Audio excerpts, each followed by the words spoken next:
शैतानिर्रजीम बिस्मिल्लाहिर्रहमानिर्रहीम अस्सलाम वालेकुम वरहमतुल्लाहि वबरकातुहू। उम्मीद करती हूँ कि आप सब खैरियत से होंगे। आज का हमारा टॉपिक है इकोसिस्टम में तामुलात। इकोसिस्टम के जानदारों के दरमियान कई तरह के तामुलात पाए जाते हैं, लेकिन यहाँ पे आज हम दो तामुलात को डिस्कस करेंगे। एक है इंट्रास्पेसिफिक तामुलात और दूसरा है इंटरस्पेसिफिक तामुलात। इंट्रास्पेसिफिक तामुलात ऐसे तामुलात होते हैं जो एक ही स्पीशीज़ के जानदारों के दरमियान, जबकि इंटरस्पेसिफिक तामुलात ऐसे तामुलात हैं जो मुख्तलिफ स्पीशीज़ के दरमियान में हों। ठीक है, और यहाँ पर हम कुछ तामुलात के बारे में आज डिस्कस करेंगे, जिसमें फ़र्स्ट हमारे पास है मुकाबला या कंपटीशन। तो मुकाबला या कंपटीशन जो है वो जानदारों में कब आता है? जब कुदरती वसाइल मसलन ग़िज़ा, रहने की जगह वगैरह की दस्तयाबी महदूद होती है, तो उस टाइम जो इकोसिस्टम के जानदार हैं वो इन वसाइल को इस्तेमाल करने के लिए आपस में कंपटीशन करते हैं। ये कंपटीशन इंट्रास्पेसिफिक भी हो सकता है और इंटरस्पेसिफिक भी हो सकता है। जो इंट्रास्पेसिफिक कंपटीशन होता है वो इंटरस्पेसिफिक की निस्बत जो है बहुत ज़्यादा ताकत वाला और ज़्यादा शदीद होता है। नेक्स्ट हमारे पास है यहाँ पर प्रेडेशन, शिकार या प्रेडेशन। अब शिकार जो है ये या तो दो जानवरों के दरमियान भी हो सकता है या एक पौधे और एक जानवर के दरमियान भी। शिकार यानी प्रेडेशन होता क्या है? प्रेडेशन में एक जानदार दूसरे जानदार पर हमला करता है, उसे मार देता है और फिर खा जाता है। दो तरह के जानदार शामिल होते हैं, एक जिसका शिकार हो रहा होता है, ठीक है, जिसका शिकार हो रहा हो उसे हम प्रे कहते हैं, ठीक है, और जो शिकार कर रहा हो उसे हम प्रीडेटर कहते हैं।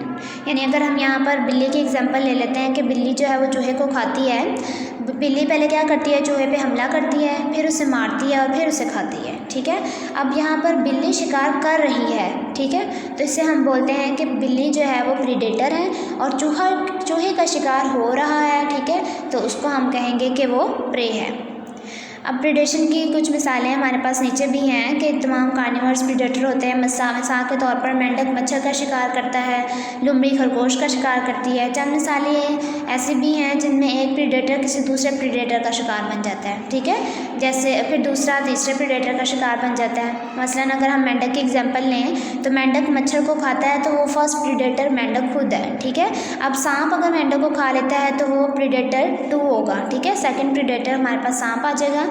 अब सांप को अगर उकाब खा लेता है तो हमारे पास प्रीडेटर 3 होगा, ठीक है। अब यहाँ पर पौधों के भी एग्जांपल दिए हैं कि चंद पौधे हैं जैसे पिक्चर प्लांट है, सनड्यू, वीनस फ्लाई ट्रैप हैं, ये कार्निवर्स हैं और प्रीडेटर के तौर पे रहते हैं। जिन इलाकों में ये पौधे रहते हैं वहाँ जो है वो मादनियात और दूसरे ग़िज़ाई मादों की कमी होती है, इसलिए अपनी नाइट्रोजन की ज़रूरत को पूरा करने के लिए जो पौधे हैं ये हशरात का शिकार करते हैं, ठीक है। इनके पास हशरात को कशिश करने के तरीके मौजूद होते हैं, मुख्तलिफ़ तरीके होते हैं इन सब के पास। यहाँ पर मिसाल के तौर पर एक तरीका यहाँ दिया हुआ है कि मीठा नेक्टर ये खारिज करते हैं, जो खुराक मीठा नेक्टर खारिज करते हैं, और आपको पता है जो इंसेक्ट हैं, जो हशरात हैं, अब वो मीठे की तरफ ज़्यादा अट्रैक्ट जो है वो मतलब उनकी कशिश जो है मीठा उनको ज़्यादा जो है वो अट्रैक्ट करता है, ठीक है।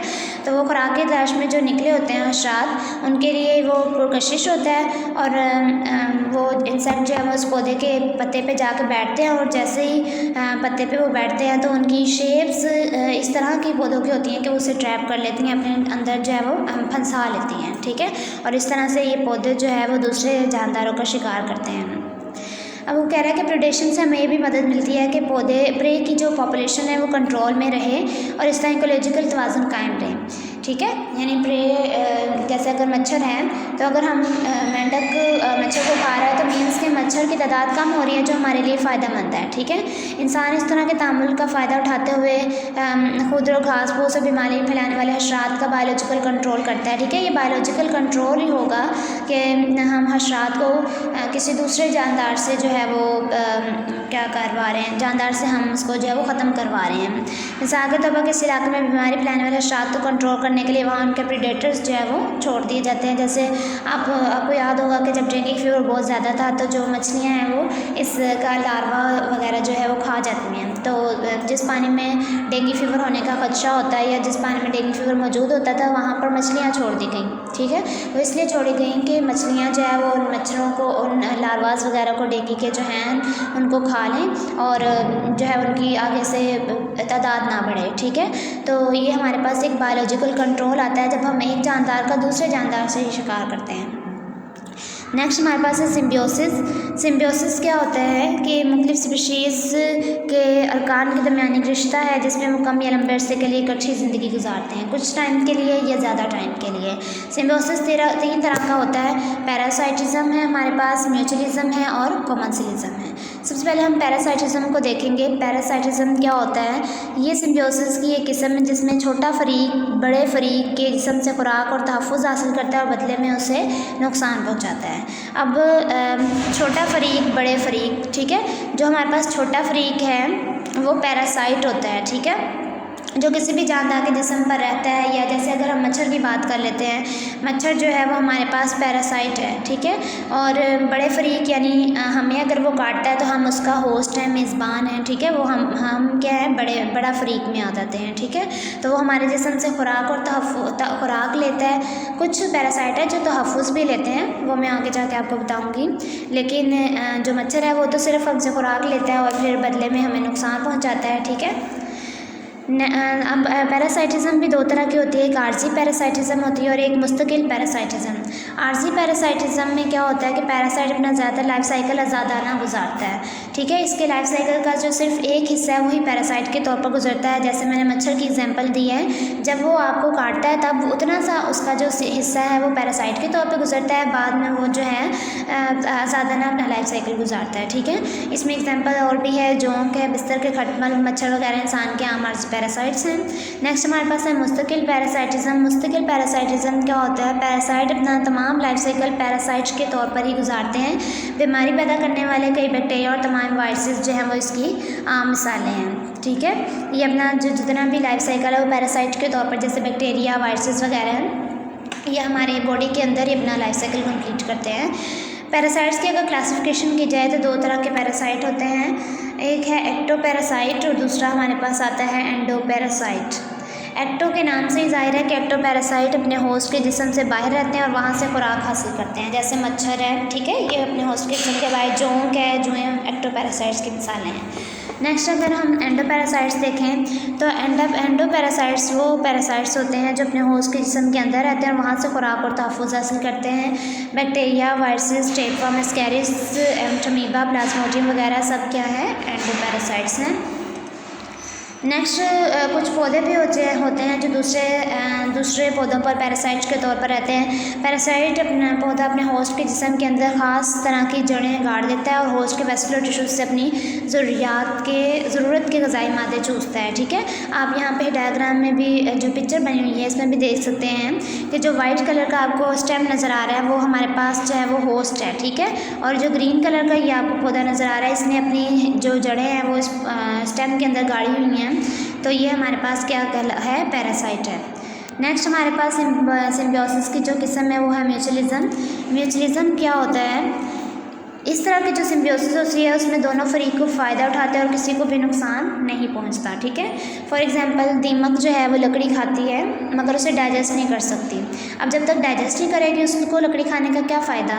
तो जो दीमक की इंटेस्टाइन में एक प्रोटोजोन रहता है, ठीक है, जो वहाँ लकड़ी के जो सेलुलोज को डाइजेस्ट करने के लिए सेलुलेज एंजाइम खारिज करता है, ठीक है। दीमक लकड़ी खाती है लेकिन डाइजेस्ट नहीं कर पा रही तो उसकी इंटेस्टाइन में एक प्रोटोजोन रहता है जो लकड़ी के जो सेलुलोज होते हैं उसको डाइजेस्ट करने के लिए कौन सा एंजाइम खारिज करता है? सेलुलेज। अब जब वो एंजाइम खारिज करता है तो वो जो लकड़ी है वो इसको दीमक को डाइजेस्ट हो जाती है और दीमक बदले में प्रोटोजोन को क्या दे रही है? खुराक और तहफ़्फ़ुज़ फराहम कर रही है, ठीक है।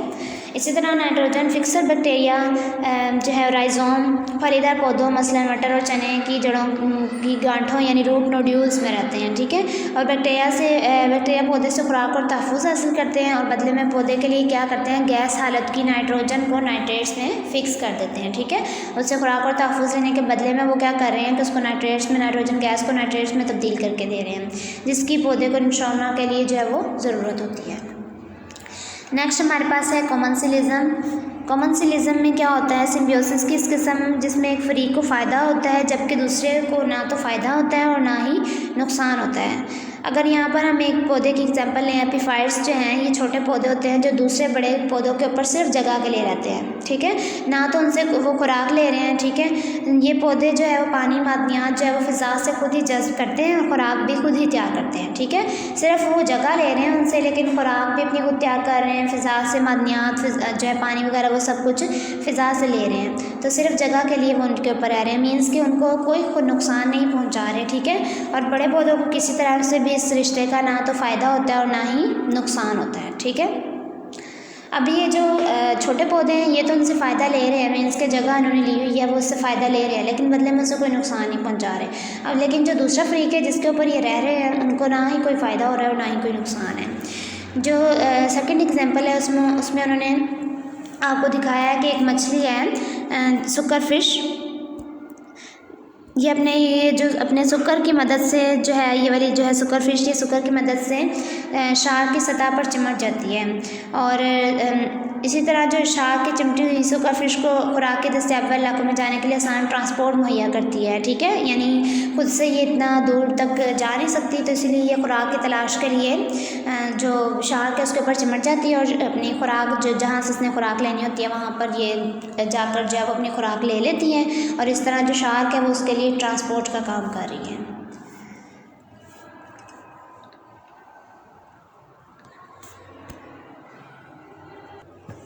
नेक्स्ट जो हमारे पास टॉपिक है वो है फ़ितरत का तहफ़्फ़ुज़। फ़ितरत के तहफ़्फ़ुज़ से मुराद क्या होता है? कुदरती वसाइल का तहफ़्फ़ुज़ या बचाव है। जो चीज़ भी हम इस्तेमाल करते हैं, सर्व करते हैं, मसलन खुराक है, पेट्रोल वगैरह हैं, वो कुदरती वसाइल से हासिल की गई होती हैं। काबिल तजदीद कुदरती वसाइल ऐसे कुदरती वसाइल हैं जो मसलन हवा आसानी से दोबारा हासिल हो जाते हैं, ठीक है। हवा है, हवा वगैरह ये हमारे पास जो है वो काबिल तजदीद कुदरती वसाइल है जो हमें दोबारा से हम अगर इनको इस्तेमाल कर भी लेते हैं लेकिन हमें दोबारा मिल जाते हैं। लेकिन नाकाबिल तजदीद वसाइल मसलन मादनियात और फॉसिल फ्यूल एक मरतबा ख़त्म हो जाने के बाद दोबारा हासिल नहीं होती। यानी आपने अगर कोयले को जला लिया है तो कोयला जलाने के बाद दोबारा हासिल आपको नहीं हो सकता, तो ये नाकाबिल तजदीद वसाइल हैं। इसीलिए हमें नाकाबिल तजदीद वसाइल का जो है वो तहफ़्फ़ुज़ करना होता है, क्योंकि इनके ज़खायर भी महदूद है और इंसान की अपनी रोज़मर्रा की ज़रूरियात के लिए इन पर बहुत ज़्यादा मुनहसर करता है। काबिल तजदीद वसाइल को भी इंसाफ के साथ इस्तेमाल करना चाहिए। अपने माहौल में वसाइल का तहफ़्फ़ुज़ पसंदाना इस्तेमाल यकीनी बनाने के लिए हमें 3R के असूल पर अमल करना चाहिए। 3R हमारे पास क्या है? जो R1 फर्स्ट R होता है हमारा R1 है वो हमारे पास है रिड्यूस यानी कम इस्तेमाल, R2 है बार बार इस्तेमाल रीयूज़, और R3 है दोबारा कारगर बनाना यानी कि रिसाइकल। अगर कम इस्तेमाल की बात करें तो कम इस्तेमाल की अगर बात करें तो हमें चाहिए कि कुदरती वसाइल को हम कम से कम इस्तेमाल करें और इन्हें ज़ाया ना करें, और इन्हें रोज़मर्रा की ज़िंदगी में हम कई जगहों पर इस्तेमाल करते हैं जैसे पानी, बिजली, ईंधन वगैरह, इनको ज़ाया नहीं करना चाहिए। जब पानी इस्तेमाल ना हो रहा हो तो हमें नल के बंद रखने चाहिए। नहाने के लिए शावर्स की बजाय बाल्टी का इस्तेमाल करें क्योंकि शावर से पानी ज़्यादा वेस्ट हो जाता है। इसी तरह हमें चाहिए कि अगर हम कमरे में नहाई हैं तो वहाँ की लाइट्स ऑफ कर दें, ऐसे उनको जो है वो चलने ना दें। और हमें पब्लिक ट्रांसपोर्ट इस्तेमाल करनी चाहिए। थोड़े फासलों पर जाने के लिए मोटर गाड़ियों का ईंधन इस्तेमाल करने के बजाय पैदल चल कर जाना चाहिए, ठीक है। पब्लिक ट्रांसपोर्ट यानी प्राइवेट की बजाय पब्लिक ट्रांसपोर्ट को इस्तेमाल करें। एक गाड़ी जिसमें 7-8 लोग जा सकते हैं और एक गाड़ी जिसमें एक ही पर्सन जा रहा है, तो वो एक हमारे पास जो है ईंधन को जलाने का ज़ाया करने का एक तरीका है, ठीक है। हमें खुराक को भी ज़ाया नहीं करना चाहिए। अगर कोई फालतू खाना है तो उसको हम फेंकने के बजाय गरीबों को दे दें। इसी तरह बार बार इस्तेमाल में हमारे पास आता है कि हमें चीज़ों को बार बार इस्तेमाल करना चाहिए। ये नहीं है कि हमने एक दफ़ा अगर कोई शीशे का बर्तन इस्तेमाल किया तो बाद में उसको वैसे ही फेंक दिया है। उसको धोकर वो दोबारा यूज़ कर लें। कपड़े अगर हम पहनते हैं तो कपड़ों को भी आप धो कर बार बार इस्तेमाल कर सकते हैं। जैसे प्लास्टिक है, प्लास्टिक बैग्स हैं, ठीक है, कागज़, कपड़ा वगैरह, इनको हमें फेंकना नहीं चाहिए। इन्हें फेंकने के बजाय घर में ही दोबारा इस्तेमाल करना चाहिए। इससे ठोस बेकार अशिया से होने वाली आलूदगी भी कम हो जाती है। इसी तरह हमारे पास है दोबारा कारआमद बनाना। कई मटेरियल्स ऐसे होते हैं जिन्हें हम दोबारा कारआमद बना सकते हैं, मसलन प्लास्टिक, शीशा, कागज़। इस तरह नाकारा हो जाने वाली अशिया के हजम में कमी आती है और कुदरती वसाइल के तहफ़्फ़ुज़ में भी मदद मिलती है। अगर हम यहाँ पे ब्लॉक में दिखाया गया है कि एक आर यानी रीफॉरेस्ट को अगर हम दोबारा से ऐड कर लें, कि रीफॉरेस्ट का इजाफा कर लें, तो बरसात के मौसम में दरख्त लगाने चाहिए। ये हमारे माहौल को मज़ीद ठंडा, सायादार और सब्ज़ बनाते हैं। लास्ट पे हमारे पास जो है वो कुछ डेंगू फीवर के बारे में बुनियादी मालूमात है कि डेंगू फीवर हम जानते हैं कि एक वायरल इन्फेक्शन है जो कि एक फ़ीमेल मच्छर एडीज़ इजिप्टाई से फैलता है और ट्रॉपिकल सब ट्रॉपिकल इलाकों बशमूल पाकिस्तान में सेहत का अहम मसला बन चुका है। डेंगू वायरस की 4 इकसाम हैं। एक वायरस होने वाला इन्फेक्शन से जो सेहतमंद होकर इंसान में तमाम ज़िंदगी के लिए उस वायरस के खिलाफ मुदाफ़त होती है। यानी उसने कहा 4 इकसाम हैं, अगर उनमें से एक इकसाम से आपको डेंगू फीवर हुआ है और आप ठीक हो गए हैं तो दोबारा उस किस्म के बैक्टीरिया से आपको वायरस से आपको जो है वो डेंगू फीवर नहीं होगा। लेकिन अगर दूसरी 3 इकसाम तो अभी हैं हमारे पास, अगर दूसरी 3 इकसाम में से कोई आपको मच्छर जो है या वो अगर आपको मतलब इन्फेक्ट करता है डेंगू फीवर से तो हमें डेंगू फीवर हो जाएगा, क्योंकि हमारे अंदर एंटीबॉडी सिर्फ उसकी बनी थी जिसने हमें पहले जो है वो इन्फेक्टेड किया था डेंगू फीवर से। ठीक है, तो इसलिए 4 इकसाम होती हैं। तो अगर एक किस्म से आप मतलब आप डेंगू फीवर आपको हुआ और आप ठीक हो गए तो उसी किस्म के जो वायरस है उससे आपको दोबारा से नहीं होगा। ठीक है, लेकिन दूसरी 3 किस्म में से किसी से भी हो सकता है। इसी तरह जब मादा एडीज़ मच्छर एक मुतासरा इंसान को काटता है तो इससे डेंगू वायरस हासिल कर लेता है। यानी एक पर्सन है, इसे डेंगू हुआ है, अगर उसे एक मच्छर आके ये जो मच्छर है एडीज़ ये अगर उस इंसान को काट लेता है, अगर वो जाकर दोबारा किसी सेहतमंद इंसान की बॉडी को काटता है तो वो उसके खून में भी जो है वो डेंगू फीवर को मुंतकिल कर देता है। ठीक है, और जैसे ही डेंगू फीवर जो है जिस तरह हमारे अंदर ये वायरसेस हमारे खून में दाखिल होते हैं तो वाइट ब्लड सेल्स में वायरसेस जो है वो रिप्रोडक्शन करते हैं और उन्हें तबाह कर देते हैं। और आपको पता है कि वाइट ब्लड सेल्स हैं जो हमारे जिस्म में मुदाफ़त का काम करते हैं। और पेचीदा केसेस में वायरसेस जो है वो जिगर और बोन मैरो को भी मुतासर करते हैं। इस वजह से कम तादाद में ब्लड प्लेटलेट्स जो है वो तैयार होते हैं और मरीज़ में ब्लीडिंग होती है। डेंगू की दूसरी अलामत बहुत ज़्यादा बुखार, शदीद सर दर्द, आँखों के पीछे दर्द है, मसल्स जोड़ों में दर्द, जिन पर निशानात बन जाना है। एडीज़ का सबसे पहले प्यूपा बनता है, फिर लार्वा, फिर अंडे और फिर बालिग एडीज़ है। बाज़ का डेंगू फीवर से होने से डेंगू हेमोरेजिक यानी फीवर यानी DHF और डेंगू शॉक सिंड्रोम भी हो सकते हैं। ठीक है, ये 2 तरह के हैं, डेंगू हेमोरेजिक है और डेंगू शॉक सिंड्रोम। जो डेंगू हेमोरेजिक है उसमें ब्लीडिंग होती है, ब्लड प्लेटलेट्स की तादाद कम हो जाती है, खून का प्लाज्मा जो है वो रिसने लग जाता है। जबकि डेंगू शॉक सिंड्रोम में ब्लड प्रेशर ख़तरनाक हद तक गिर जाता है। ठीक है, और हम जानते हैं अभी तक कि डेंगू फीवर की कोई वैक्सीन या इलाज नहीं है और मौजूदा वक्त में डेंगू वायरस की मुंतकिली को रोकने का एक ही तरीका है कि हम एडीज़ मच्छरों के फैलाव को रोकें। और अमूमन एडीज़ उन जगहों पर ब्रीडिंग करता है जहाँ पानी ज़ख़ीरा करने वाले बर्तन हो, ज़ाया किए गए प्लास्टिक के बर्तन हो, इस्तेमाल शुदा टायर्स वगैरह हों, दूसरी अशिया जिनमें बारिश का पानी जमा हो। इसलिए आपको पता है कितने ज़्यादा सर्वेस वगैरह हुए थे कि आपके घरों में फ्रिज की प्लेट में पानी ना हो, गमलों में पानी ना हो। अपने घर में किसी भी जगह पर आप पानी को इकट्ठा ना होने दें।